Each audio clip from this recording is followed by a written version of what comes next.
DC on CW contains adult language and discussions. If you're easily offended, do not continue to listen.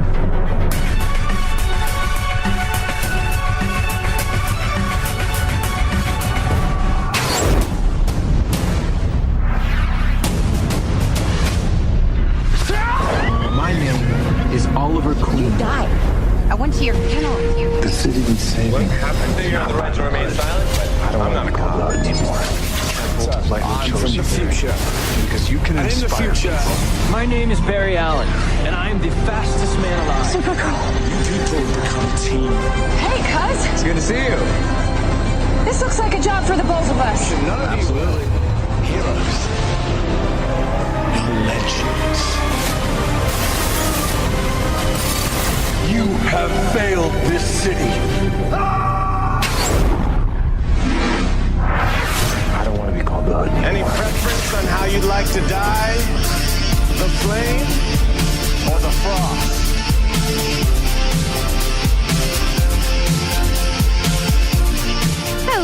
Hello, and welcome. You're listening to DC on CW, the Flash edition on Rain Man Digital. This is our first episode back for the new season. If you're listening from your desktop, you can take us mobile by downloading the Rain Man Digital app, available in the iTunes App Store and Google Play. Just search Rain Man Digital. And you can also find us on demand through iTunes and Stitcher by searching the same thing, DC on CW. And once you find us there, please go ahead and leave us a review. I am your host, Lauren Alexander. I have with me in the studio today, Bobby D. Hello. And no Ryan Denton, because he's off playing BB Wars. Yeah. He likes to get shot in the face by men. He likes to take shots from men. Yeah. So today we're going to be praying.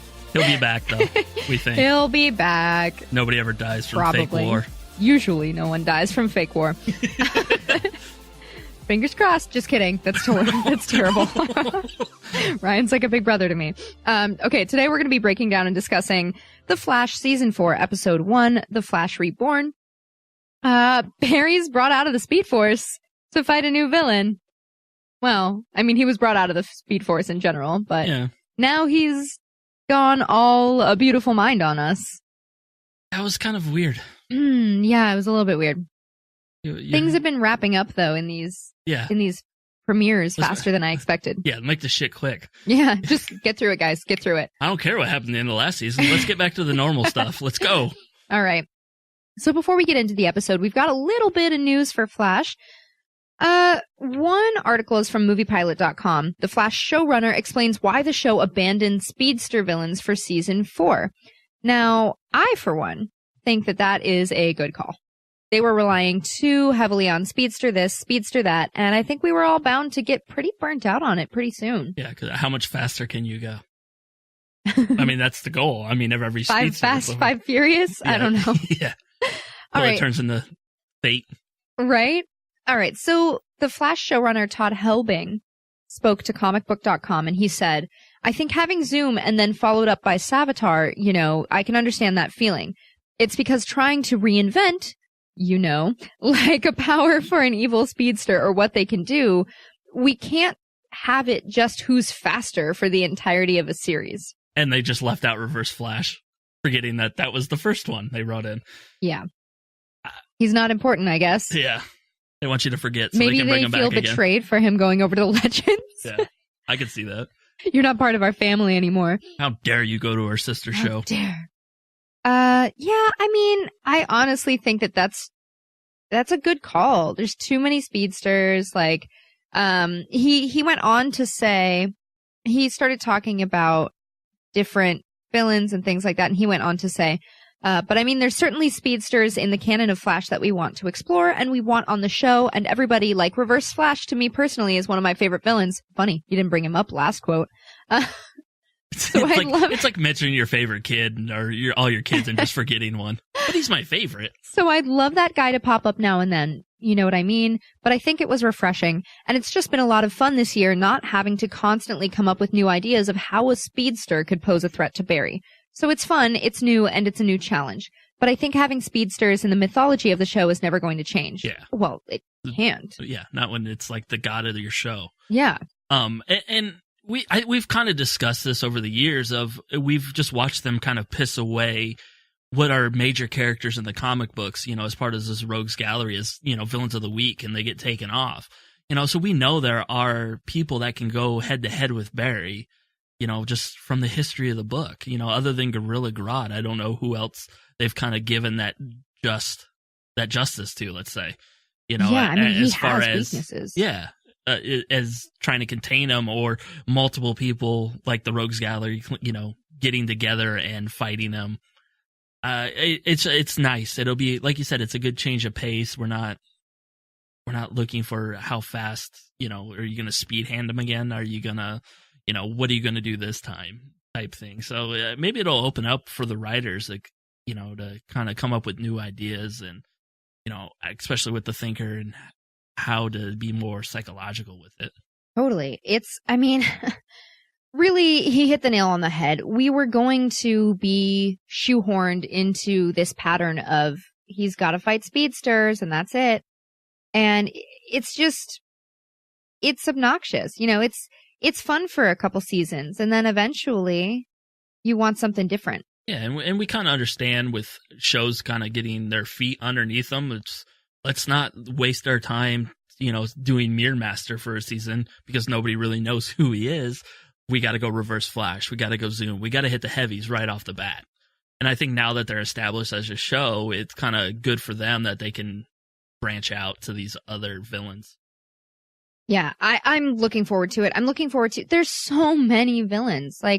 There's so many villains for the Flash. There's just no reason for us to not have them. Yeah. There's so many other people that could pose a real threat. All right, so moving on, we have another from Sci-Fi.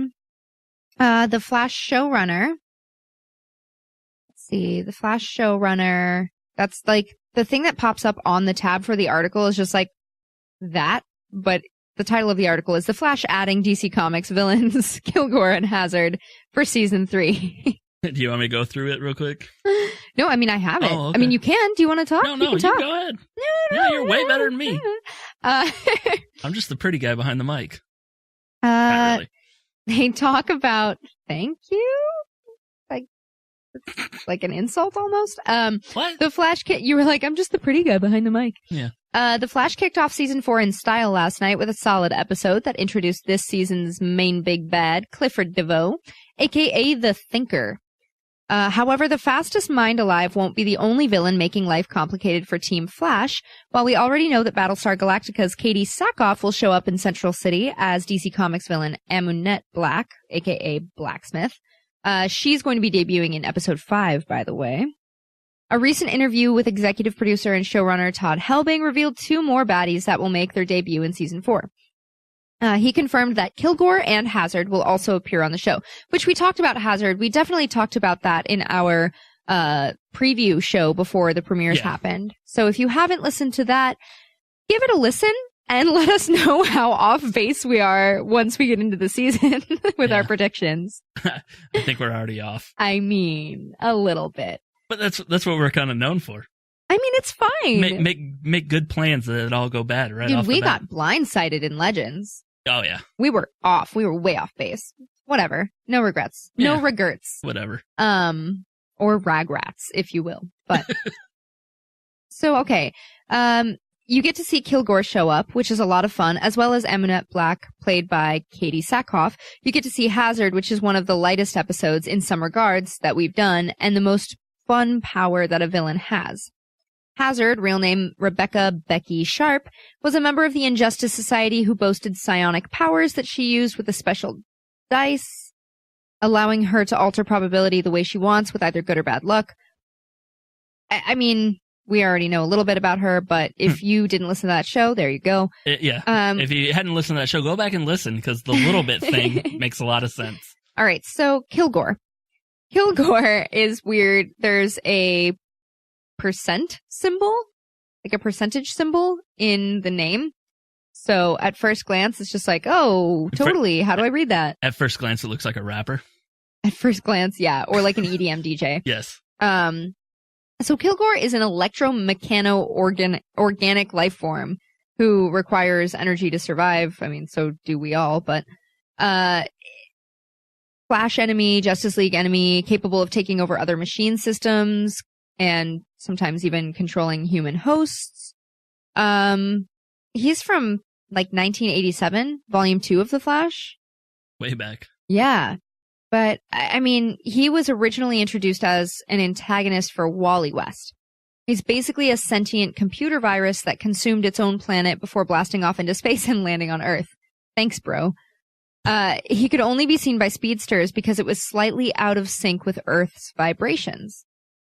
Which, you know, we've gotten to see a little bit about how, you know, things can be invisible to the human eye based on vibrations. I wonder if this is, let's say, I was writing the show. Okay, I'll roll with it. We've seen Barry kind of be crazy, you know, a little beautiful mind-ish, you know, a little off.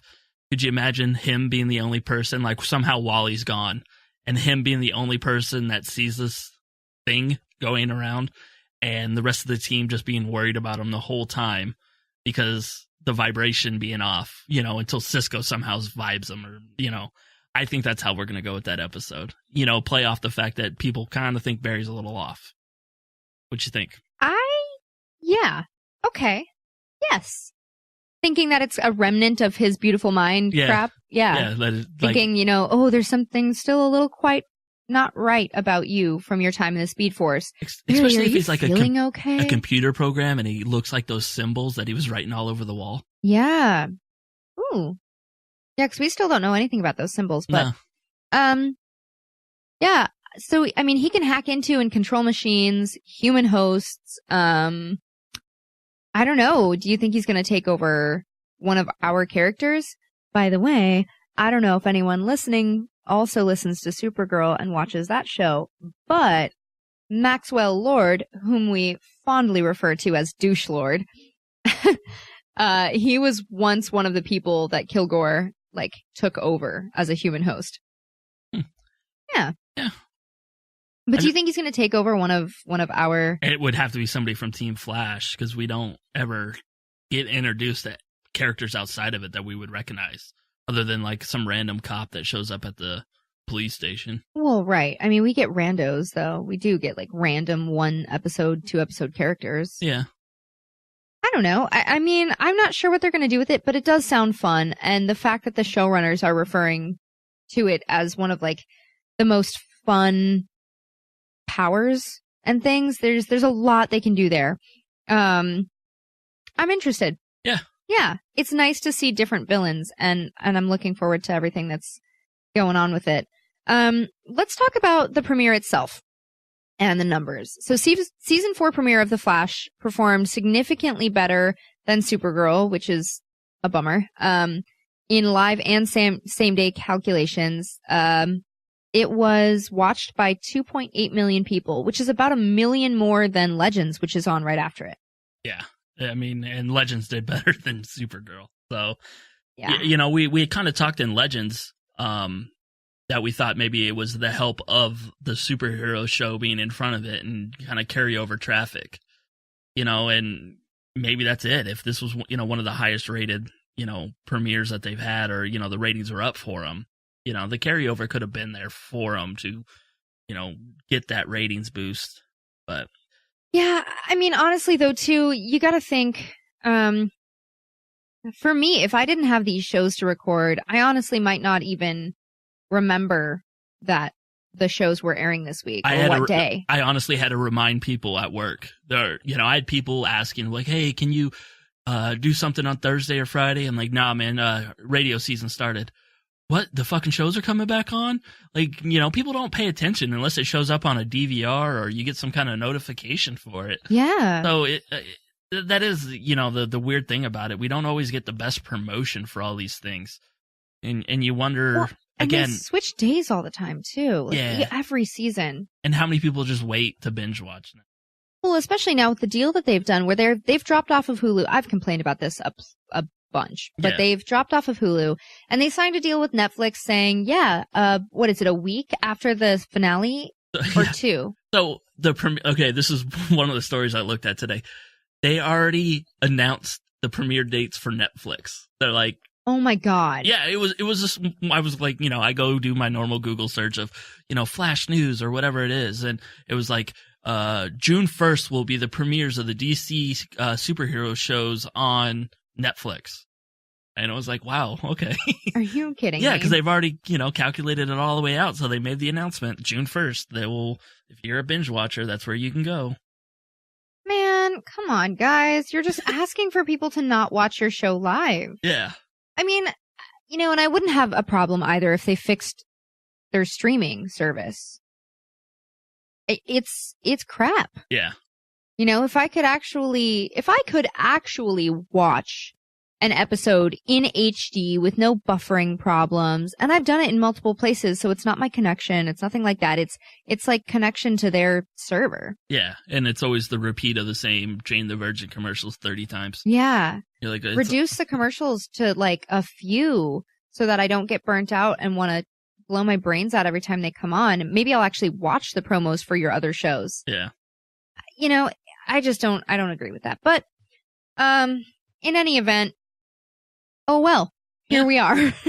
Ratings. We kind of talked about how ratings might be kind of a dying thing anyway, because it's not a good indication. But I mean, Flash did pretty well.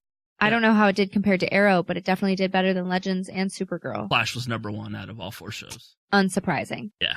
All right. Well, with that, we're going to jump into our first break. And when we come back, we'll get into the episode.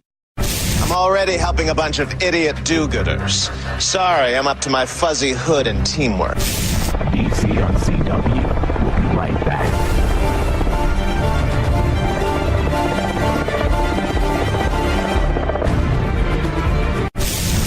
Have you missed an episode of DC on CW? Catch up on all of our discussion from Supergirl, The Flash, Arrow, and Legends of Tomorrow. Just search DC on CW on iTunes and Stitcher. You can also find it on the Rain Man Digital app.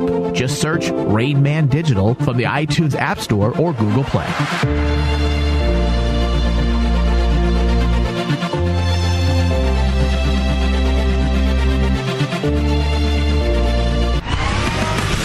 The Rain Man Show. The Rain Man Show.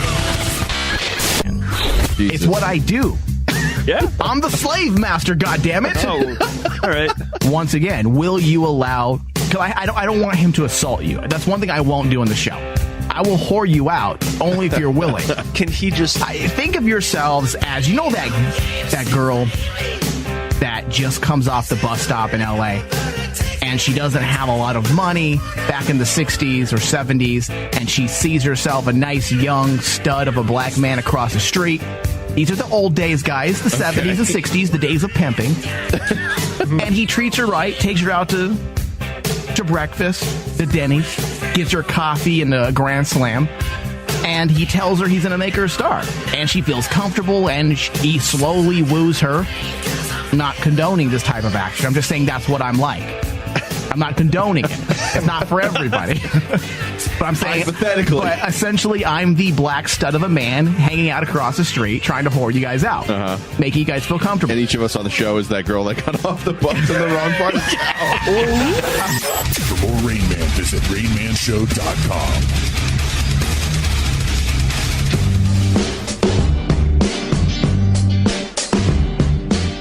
Hey guys, did you know that Rain Man Digital now offers a premium service? That's right. Besides the weekly free broadcasts, Rain Man Digital now offers a premium service.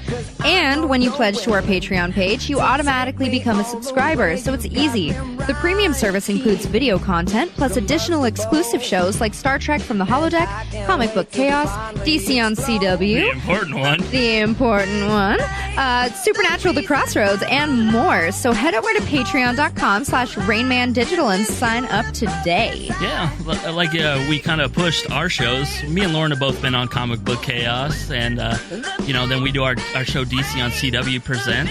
So if you guys want to hear us talk about other DC content, go ahead and go to patreon.com and give us some money. What I feel like doing when I'm in.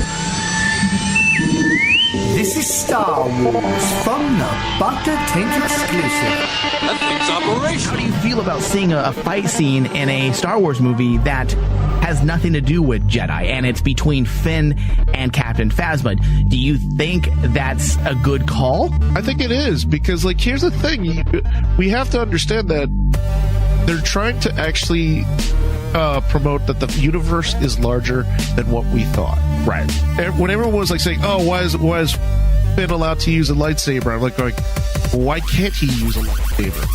It's a tool. Yeah, but it's also a Jedi weapon. It's sacred. If he's not a Jedi, he shouldn't be wielding it. And that's how I feel as a Star Wars nerd. He can still activate it, and he can swing it like a bat. Yeah, guess what? I can also activate my dick and swing that like a bat. It doesn't mean I'm going to go into battle with it. Exactly.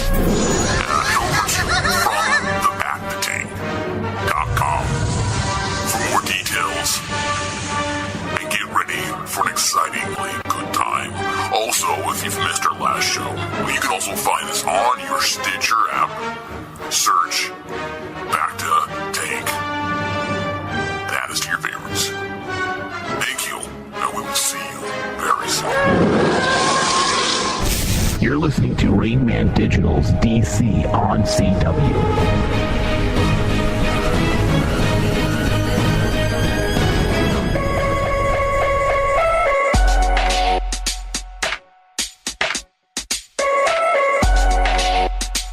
All right, guys, we are back. We're going to jump right into The Flash Season 4, Episode 1, Finish Line. Directed by Glenn Winter. The story was by Andrew Kreisberg and the teleplay by Todd Helbing and Eric Wallace. All right, so it's been 6 months with no Barry. And Iris is doing pretty well, all things considered. I think when we saw the previews for this upcoming season, we saw Iris kind of in a place of power within Team Flash and kind of in charge. We were like, all right, yeah, picking up the slack, taking charge, putting yourself into work. Giving her something to focus on. Yeah. Because the rest of the team isn't taking a break. They're still trying to rid the city of crime and take care of it, protect it. So, I mean, it looks like she's adjusted well. It looks like she's fine. But upon further inspection, upon further review, Iris hasn't quite adjusted as well as the rest of the team. Cisco, Wally, and Joe they're teaming up on a regular basis, taking down metas. I think that's pretty cool. Watching Joe, like, in the, like. Okay, so it made me laugh. Like, we watch Wally, run around real fast. We see Vibe or Cisco, open his little portals and be able to block the block. Joe's just mobbing an SUV trying to chase them all. Hell yeah. And he always seems to be there. So what's the point of having super speed? Listen. You're poking holes, man. No. I just thought it was funny. It's like, yeah, Joe's keeping up with him. Look at him. Look at him go. So. Well, and Cisco says his thing about, like, being out of breath and being out of shape. Yeah. Right away, comic relief. Oh, yeah. And I think that's what kind of helped us realize who was really kind of not getting over Barry and who was kind of moving on with life and understanding what was going on. Well, and that's hard, too, because, they're all family, whether they're related or not. So it almost feels wrong to say that they're getting over Barry. But the grieving period, let's say, is over. I think there was a clear difference too, in, I don't know, the way they're handling things and what they have going on for them. There's also, like, Iris wasn't really feeling like Barry was ever going to come home. Yeah. And she was getting really depressed and she didn't really want to turn to anyone about it too much. Whereas Cisco, obviously, we find out he's been working this whole time. Yeah, he's been plotting. So I don't know. It's tough. But and Wally's just this, an Instagram whore, and he wants to be in the spotlight, and that's what he is now. I think it's harder too for Iris having moved in with Barry and, him proposing to her and everything. Yeah. It's way more evident in her daily life, in every moment of her life that he's gone. Yeah, than it is for the rest of them. she's going home and getting reminded she's going to work, getting reminded. She's sleeping on the couch because she can't bring herself to sleep in the bed. Pictures are all turned down. It's like, that's some depressing shit. Yeah, man, that'd be tough. And she just, she doesn't have anything else to really pour herself into. So she's just pushing everyone to do more and more, and you got to get everything. And it's kind of a parallel that we saw with Supergirl's premiere in a way. Yeah. The same sort of thing where, just the heroes, they have to be the best. They're what's good about this city, and that's what we have to do to not think about depression. Yeah, not think about the one that got away or is gone. Or yeah. Whatever you want to say. So it's just, nothing seems good enough and stuff like that. It's tough. It's tough. But the rest of the team is kind of hanging on, even though she's being pretty harsh with them. Yeah. And she's actually kind of she's pushing Wally. Yeah, Wally wanted to go get food? Yeah. He's like, no, After I set up a running, simulation. It's like, oh. Just work, man. Cool, cool so story. that's rough. But so I want to talk about the samurai that the samuroid. Samuroid. Yeah, samuroid that we run into, and he demands the real Flash, and that's what reveals Cisco working on his plan. He says, well, I have a way to bring Barry back. I've been working on it, and I didn't want to say anything until I was sure. Can we please talk about how Wally speaks Japanese? Yeah. He doesn't have a half bad accent for an American either. Okay, so I didn't want to ruin it yesterday when we did our Legends show because I know you hadn't watched Flash yet because you told me. Appreciate you. And when he started speaking Japanese, all I was thinking, I wanted to bring it up in Legends because we had talked about, with what's going on with Barry. Do we need multiple speedsters? Could Wally be transitioned over to a Legends character? And then when he spoke Japanese, I was like, see, they could do some kind of feudal Japan thing and have Wally run around speaking Japan. Oh my God. Japanese. Speaking Japan. Yeah, Speaking the Japan. But you know what I mean? You could just see it as a funny type thing with Ray and and Nate and all them just looking at him almost like Cisco did. Especially, what was Wally's line where he was just like, I know things sometimes, or I can do things sometimes. Yes, that is one of those things I need to kind of pull for a drop for the show. Because it's such a, I don't know, probably the best line he's ever said. Yeah. That was one of the most comedic things for Wally. I don't think he gets written a lot of the actual comedic things. No. Because it's Sterling Gates that writes a lot of Cisco's stuff. Yeah. Which is why it's so funny and amazing. But that was good. No. Can we have more of that Wally forever, please? I think the funny thing is, if you gave us that Wally instead of whiny bitch Wally, a lot more people would like Wally. It would be more towards the comic book. I think he's lightening up. I think we're gonna see, even when Barry was lying in the bed later on in the episode and he's looking around the room, Wally just gives him one of these almost Forrest Gumpy waves. Yeah. You know what I mean? Hi. And if you follow him on Instagram, he's kind of like that in real life. So maybe they're trying to push more of that awkwardness. I hope they let him roll with that. Yeah, because it definitely works a lot better, and it's definitely a better Wally. It's not the one we were kind of dreading to see on the screen. Yeah, I mean, I loved it. So please give us more of comic relief Wally. I'm into it. I think it would go really well paired with a nice glass of Cisco. I think it'd be a good thing. So, all right, let's talk about the samurai though. I mean, he's weird. Have you ever seen that in the comics? No. Or anything like it? No. I mean, me either. It was I thought it was a good mix of practical, the practical suit with effects, and they didn't try to do anything too elaborate with them.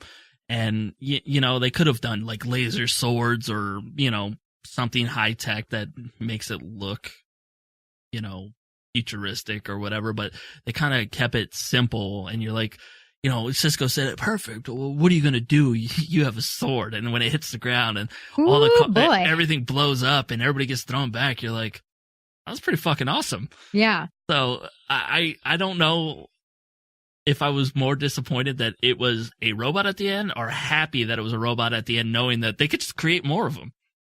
I think they're good foot soldiers. And I was really relieved to find out that it was a robot and not a human. Yeah. A robot samurai. Yeah, that it wasn't some, meta that got hit with the matter while honestly, working on a... I think it's so much cooler knowing that it's like a robotic samurai. Oh, yeah. That is a foot soldier for someone else who is, quite literally like the brains, and that is his brawn. Yeah. And like I said, the cool thing is they could always just keep bringing it back. There's no like, oh, that guy died. Well, they can make another one. Totally. It's really, really cool. So let's hone in a little bit on what that meant for everyone, which was, oh crap, we got to try and get Barry back. Or maybe better phrased, hey, look at this convenient time to bring up that I've been working on how to get Barry back. And Iris is not into it, which was probably the most surprising thing of the episode. Yeah. Do you think she was scared to find out that maybe Barry wasn't alive anymore? Wasn't alive anymore. Changed kind of like he did. I could see many different things, or worried that like it wouldn't work and that the Speed Force would just be an angry monster all over the city. Well, that and like she's already trying to cope with him being gone. What if she gets her hopes up and then he's still gone or something worse happens? Yeah, I definitely could. What if the Speed Force gets angry and takes Wally too? I think she's got so much. She still has more to lose. She's already lost, her partner in life, and she has more to lose still to the Speed Force. So I don't totally blame her. Yeah.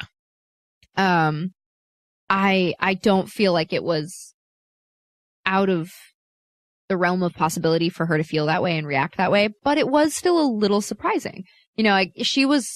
You can tell she's in a dark place because she was usually the one that was just like, no, everyone has to keep hoping and keep trying and keep doing stuff. And she was always that pusher of like, keep believing. And now we're seeing Cisco be the believer when he's usually the one to give up. Yeah. So it was a nice little turnabout there. It was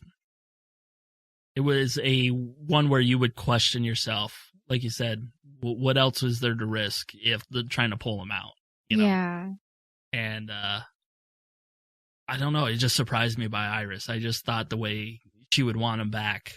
But, and again, maybe she's just following his last direction. Just keep running forward. Well, I think it's a combo of that. Yeah. I think it's a combo of trying to respect what he asked her to do and, depression and grieving and fear of things being worse than they already are.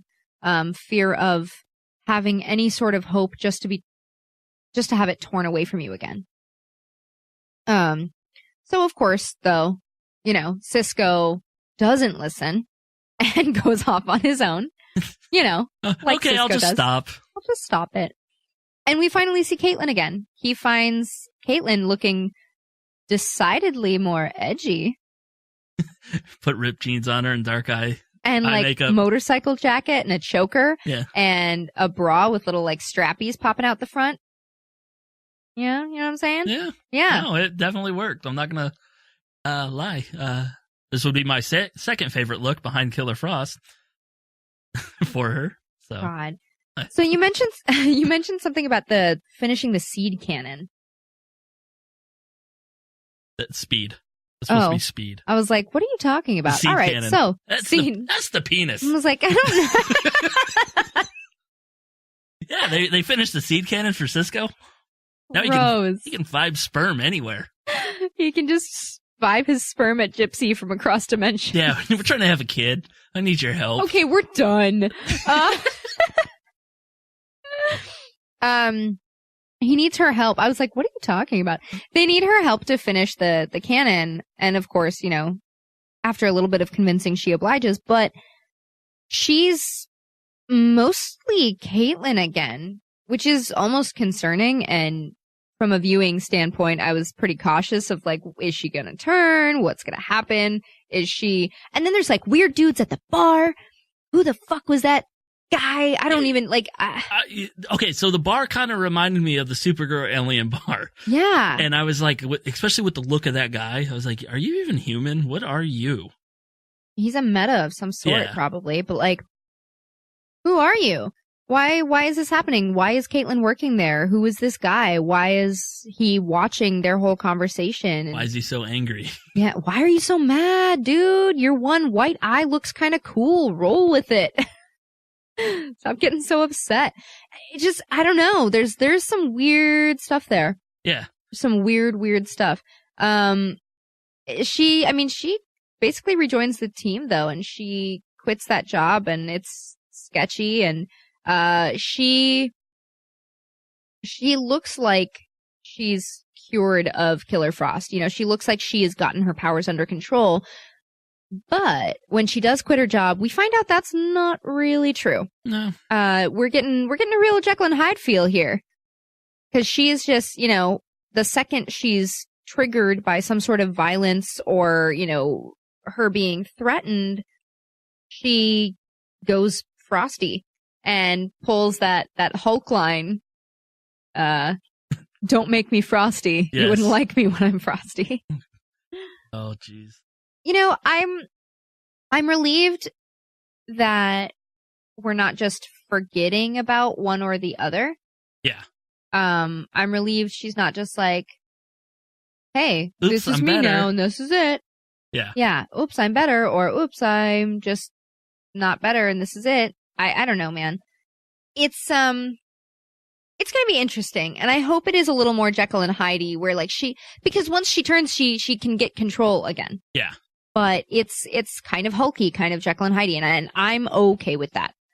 I can honestly say this is the first time with a Caitlyn storyline that I am kind of happy in the direction I can see it going. Yeah. Because we've always joked about she's always kind of fallen in love and fallen into tragedy, you know, and it's always been around not like her character, but her character in some kind of love triangle, or, you know, somebody pursuing her, kind of like Mike said, falling on dick. Yeah, and all of those guys that she's always with, they're always dying or lying to her and treating her poorly and kidnapping her. Like, you know what I mean? It's just, she has not been treated the best out of all the characters. Yeah. And like I said, I'm happy. I can see this story going on behind the scenes and her trying to control it, and then like Cisco recognizing it one day, you know, and working with her, or, you know, she has something to do now other than just kind of be there.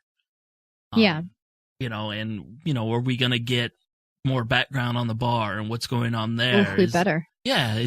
And, you know, will the team kind of abandon the main storyline at one point during the season and help her out? You know, and I think that'll be a big step for her as a character in growing. Well, and I want to point out that this is already growth for her character, because she went from trying to completely ignore her Killer Frost side. She went from that, just trying to suppress it, forget it's there, to now she is trying to live with it and actively control it. Not just suppress it completely and ignore it and forget about it, but, you know, be able to go back and forth and take control of herself and her situation and move forward as a stronger person with, you know, okay, a bit of a wild split personality situation, but, you know, she's able to regain her body back and her control over it. Yeah. By the way, the special effect of her going from Killer Frost back to Caitlyn, I thought was on point. Yeah. It was, I wasn't sure how they were going to do it, and I thought it was going to be one of those quick cutaways, and then all of a sudden the wig's off, you know, but they kind of, you know, melded the shots together to where it faded in and out, and I was like, all right, cool. Yeah, they did a really good job with that. I hope that continues throughout the season. That honestly surprised me, though, you know, there towards the end. I wasn't sure if we were going to get more on what was going on with her. And then when she snapped back, I was like, all right, cool. I can see what you're doing here. I could work with that. Yeah, I don't know how much we're going to get of it within the next few episodes, but we're definitely going to see more over the rest of the season. Slow play that shit. Yeah, man. No I'm hurry. good with it. All right, with that, we're going to jump into another break. And when we come back, we'll talk about all the other stuff, like that seed cannon. Seed cannon. We got a live read first, so.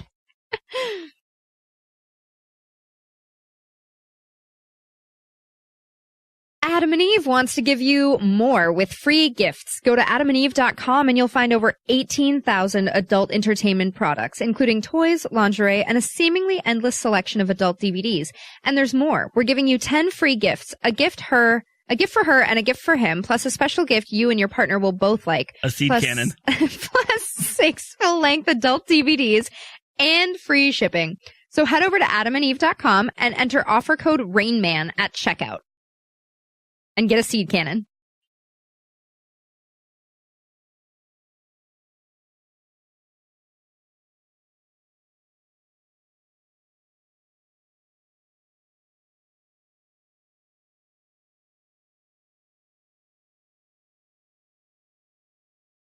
Alrighty, let's get into that seed cannon now. We're not going to call it a speed cannon anymore. Nope. It is now forever a seed cannon, which is so gross. After what seemed to be a failed attempt to get him from the Speed Force, Barry's finally back, but something's not right. It's a different Barry again. It is a different Barry yet again. Once again. It is fun to watch them do that, though. It really is fun to watch them, like, actually play different versions of the characters that they normally play. Honestly, I was sitting there and I'm watching them like draw on the board and like talking the kind of the gibberish, I guess you would call it. And I was thinking, man, how hard is it to like not like what symbols he's drawing, and did he have to remember a pattern, or did they say draw whatever pattern because we hope that pattern gets, decoded later on? I was watching them and I was like, I would fuck up and just be irritated, be like, I didn't mean to draw it like that, and just start erasing it, and then we'd screw up the whole scene. Well, it's ruined. Oh, Move I drew on. a penis. Oh, damn it. Yeah, but I don't know. I was really impressed. It's hard to be upbeat and be like doodling and like repetitive like lines, like that. It's kind of, that's a lot to be in control of and be in character with for an actor. So that was pretty cool. But I mean, oh boy, beautiful mind, Barry. I don't know. How long do you think we're going to see like lingering effects of this? I hope it's throughout the whole season. Yeah. I hope somehow, he starts trying to write his name somehow. And starts writing gibberish Just again? starts writing the code again. So, do you have any predictions about, what you think this means? We want to go there? Ready? Yeah, man. It's not Barry Allen from the Speed Force. Ruh-roh. Yeah. The way, okay, so they did the test. And if I remember right, that red ball was supposed to replace him, right? What if it is the Speed Force? I'm sorry, go on. No, but just the way the thinker came in at the end and was kind of like, I'm thinking, and it looked like the plan was going in place. It almost made me feel like he sent him back from some kind of future state, because Barry is faster than he's ever been. He's healthier than he's ever been. And the only way the speedsters have ever got faster is through training and honing their skills and they made a big deal about, he's faster than I ever was, with Wally, and Wally's always been the fastest speedster. So the only thing I could think is that the thinker has some kind of plan, and part of it was sending Barry back from the future. That's why he didn't return onto the runway. He returned, on, Smallville's farm. Okay, I want to add on to what you're saying. So there's a couple other things. One, Barry, when he's talking to Iris, he's talking about how, he's just super upbeat, and he's talking about how, like, well, all of my negative things in my past, my whole past, all my problems, all my worries, all my guilt, I don't see any of that anymore. All I see is our future. Mm-hmm. All I see is you in front of me and our future and all of, everything we have to look forward to. And then later on, when they're talking about how good of health he's in and everything like that. And they ask, well, then how did you know where Iris was? And he just goes, I don't know. And leaves it at that. Yeah. Oh, Bob. I mean, again, my track record on these things aren't very good. Totally. My stories are good. But I could see that happening just because it didn't jive to whatever was going on. And if the thinker is, this character that he's supposed to be. Even if it's not future Barry, though. Yeah. I just think that it has something to do with the bigger plan. Totally. You know what? I didn't consider that it wasn't like Barry, like 2017 Barry.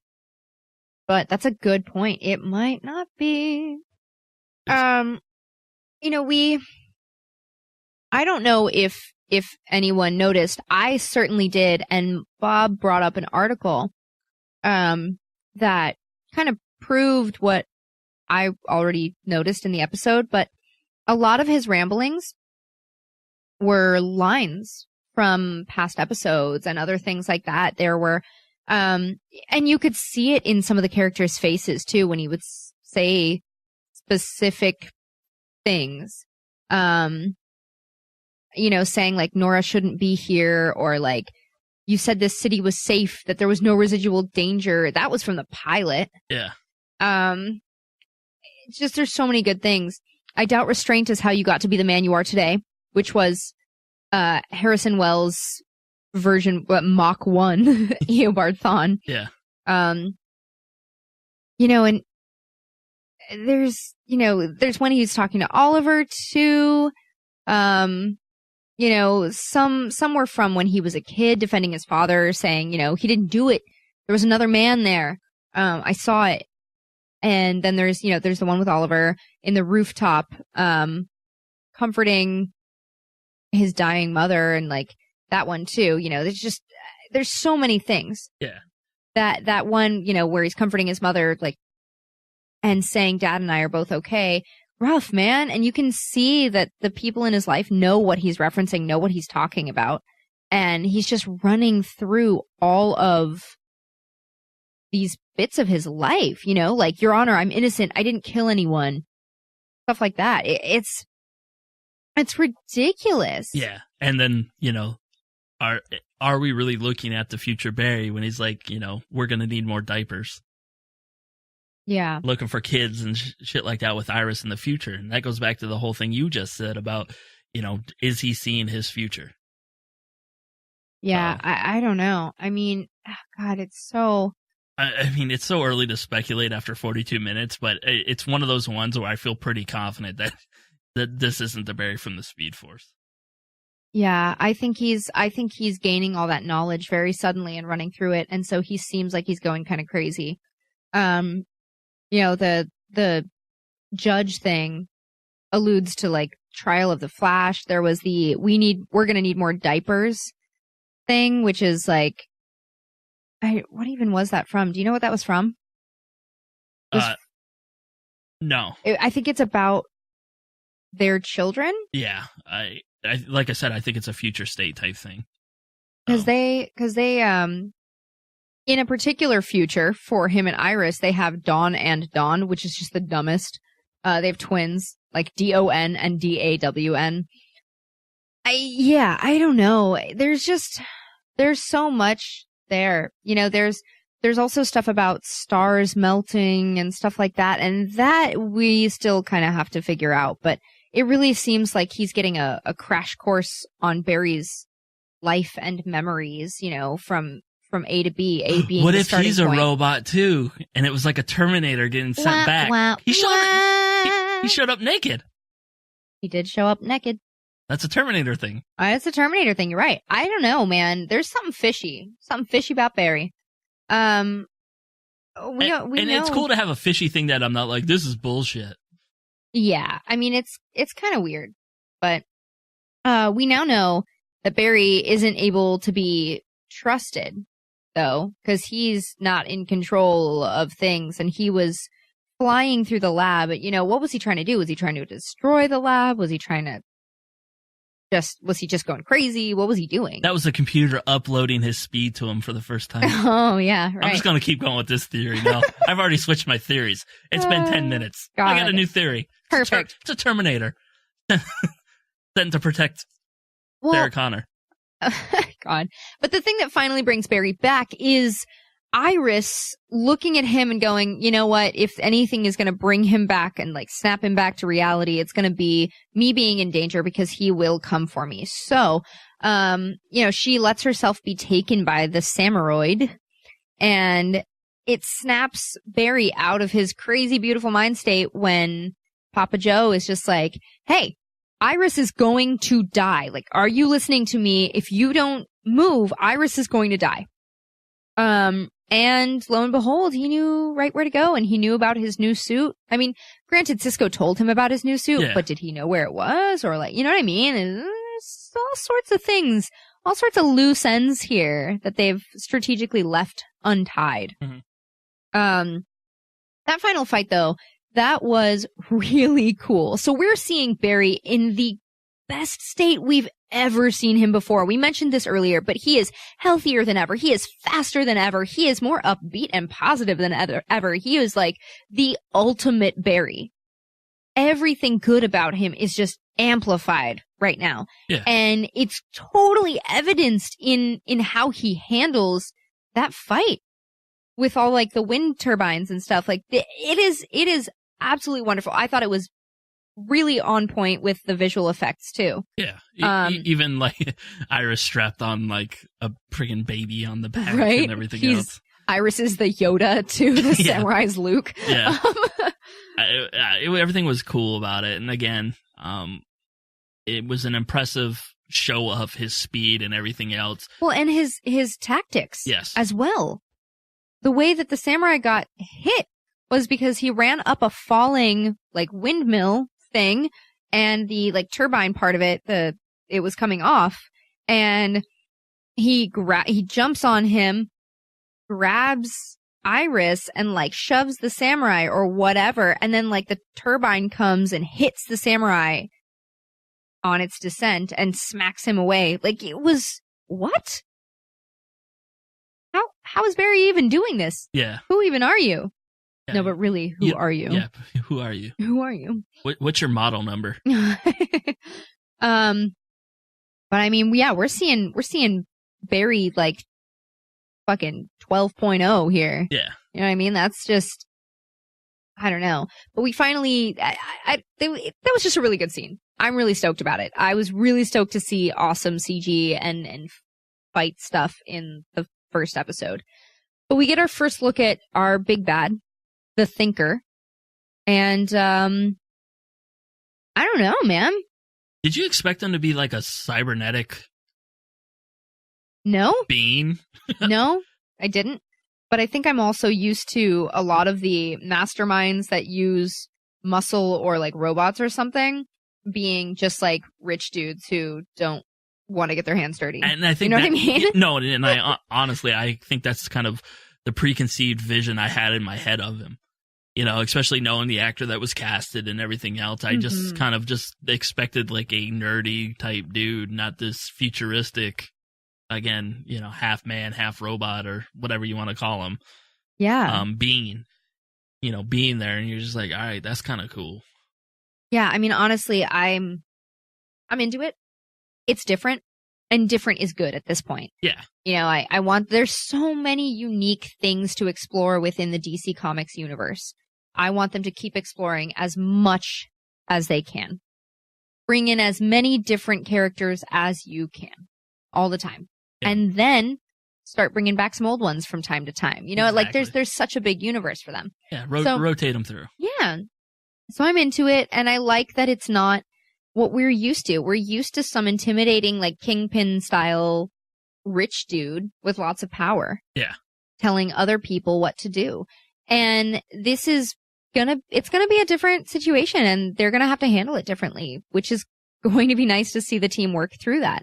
Because this guy, first of all, he's from the future. Of course he is. How do you fight the future? How do you fight the future? But I mean, he dealt with that sort of topic, at least with Reverse Flash and stuff. and Zoom. You know, that's just an overreaching theme of the show is, you know. But see, the whole thing is like, how do you fight the future without time traveling? Yeah. Because, you know, we kind of, that's always been one of the things. How do you fight the future without destroying it? Yeah. You know, we've got the Legends of Tomorrow issues here. Yeah. You kill the butterfly today, well, that affects something out down the road. You kill a butterfly today, you're going to have a T-Rex in Los Angeles in 2017. Don't mess with the bugs. Yeah. I don't know, man. Overall, though, this was a solid premiere. You know, it got to everything that we needed to know. It covered the bases of all the different characters that we needed to check in on. It didn't feel choppy. It didn't feel rushed or messy. It was a quick little intro, and the way they handled the reveal of the big bad was so good because they kind of gave us a villain of the week sort of thing, but it's not actually a villain we need to spend time thinking about or worrying about because he's controlled by the big bad and he's just a robot. And we're probably going to see more of him later on, or more of that, you know, type of samurai robot. Or just him creating these things. Right. And, you know, or taking control. Let's say, even if he finds some kind of mind control type thing to take over some of these people we've announced that are going to come on the show. Well, Kilgore, you know, can control different hosts and things. So I wonder how that's going to play into, or if it's going to play into at all, what the Thinker has going on in his own robots and stuff. Yeah. So that's something to speculate about, I guess. Yeah, I could see him, or even if the team traps him, that's how they can get back to the Thinker if he's plugged in. Yeah. I mean, I don't know. There's so many. Episode 1 is a hard place to speculate. Yeah, but it's fun to have these questions of what are they going to do, not like why did they do that? Yeah. You know, that's what true. questions are a lot better for us. Yeah. It's a positive place to leave off with. Yes.